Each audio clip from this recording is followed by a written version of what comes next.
ನಮಸ್ಕಾರ ಸ್ನೇಹಿತರೆ. ಈ ದಿನದ ಡೈರಿ ಪುಟಗಳನ್ನು ಓದಲು ನಿಮ್ಮ ಮುಂದೆ ಉತ್ಸುಕನಾಗಿದ್ದೇನೆ. ನಿವೃತ್ತ ನೌಕರರ ಸಂಘ ಗೋಪನಹಳ್ಳಿಯ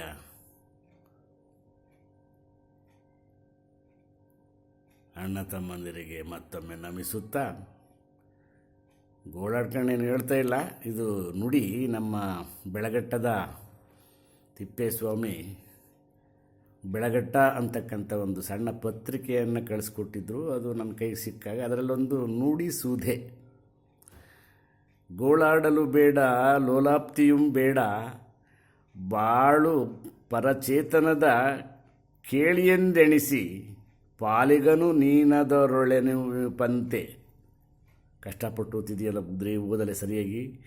ಪಾಲಿಗನು ನೀನದರೊಳೆನಿಪಂತೆ ಬಾಳುತ್ತಿರು, ಕೇಳಿಯುಂ ಧರ್ಮವಲೋ ಮಂಕುತಿಮ್ಮ. ಭಾಳ ಚೆನ್ನಾಗಿದೆ. ಮಂಕುತಿಮ್ಮನ ಕಗ್ಗಗಳನ್ನು ನಾವು ಕಾಲೇಜಿನಲ್ಲಿ ಓದಿದ್ದು ಜ್ಞಾಪಕ ಕೂತಿದೆ. ಮಂಕುತಿಮ್ಮನೇ ವೃಥಾ ಗೋಳಾಡಬೇಡ, ನಿನಗೆ ಬಹಳ ಬೇಕೆಂಬ ಬಯಕೆಯೂ ಬೇಡ. ಈ ಬಾಳು ಎಂಬುದು ಪರಮಾತ್ಮನ ಆಟ. ಆ ಆಟದಲ್ಲಿ ನೀನು ಒಬ್ಬ ಪಾಲುದಾರ ಎಂದು ತಿಳಿದು, ಒಬ್ಬ ಪಾತ್ರಧಾರಿ ಎಂದು ಅರಿತು ಬಾಳು ಸಾಗಿಸು. ಅವನು ಆಡುತ್ತಿರುವ ಈ ಆಟವೇ ನಿನಗೆ ಧರ್ಮವೆಂದು ಅರಿತುಕೋ. ನುಡಿಸುವುದೇ ಬಹಳ ಚೆನ್ನಾಗಿತ್ತು. ಮತ್ತು ನಮ್ಮ ತಿಪ್ಪೇಸ್ವಾಮಿಯವರಿಗೆ ಒಂದು ಧನ್ಯವಾದಗಳನ್ನು ಹೇಳುತ್ತಾ, ನಿಮಗೆ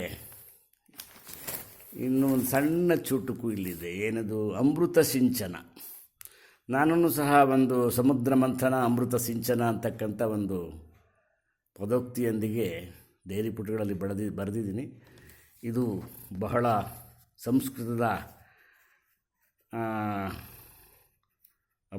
ಸಂಸ್ಕೃತ ಸ್ವಲ್ಪ ಓದಕ್ಕೆ ಕಷ್ಟಪಡ್ತಾಯಿದ್ದೀನಿ. ಮಕ್ಷಿಕಾಹ ಋಣಮಿಚ್ಛಂತಿ ಧನಮಿಚ್ಛಂತಿ ಪಾರ್ಥಿವಾಹ, ನೀಚಾಹ ಕಲಮಿಚ್ಛಂತಿ ಶಾಂತಿಮಿಚ್ಛಂತಿ ಸಾಧವಃ. ಆಹಾ, ಚೆನ್ನಾಗಿತ್ತು ಓದೋದು. ಅರ್ಥ ಇದೆ, ತುಂಬ ಸಿಂಪಲ್ ಆಗಿದೆ. ಕನ್ನಡ ಸುಡಿದ ಬಾಳೆಹಣ್ಣಿನಂತೆ. ನೋಡಿ ಎಷ್ಟು ಚೆನ್ನಾಗಿದೆ. ಸಂಸ್ಕೃತ ಎಷ್ಟು ಕಷ್ಟ ಇರುತ್ತೆ. ಏನು ಕಷ್ಟ ಇಲ್ಲ, ನಮಗೆ ಕಲಿಸ್ಲಿಲ್ಲ ಕಳ್ಳರು, ಹಿಂದಿನವ್ರು ಇರಲಿ, ಅದೊಂದು ಕಡೆಗೆ ಬಿದ್ದಿರಲಿ. ಮಕ್ಷಿಕಾಹ ಋಣಮಿಚ್ಛಂತಿ ಧನಮಿಚ್ಛಂತಿ ಪಾರ್ಥಿವಾಹ, ನೀಚಾಹ ಕಲಮಿಚ್ಛಂತಿ ಶಾಂತಿಮಿಚ್ಛಂತಿ ಸಾಧವಃ.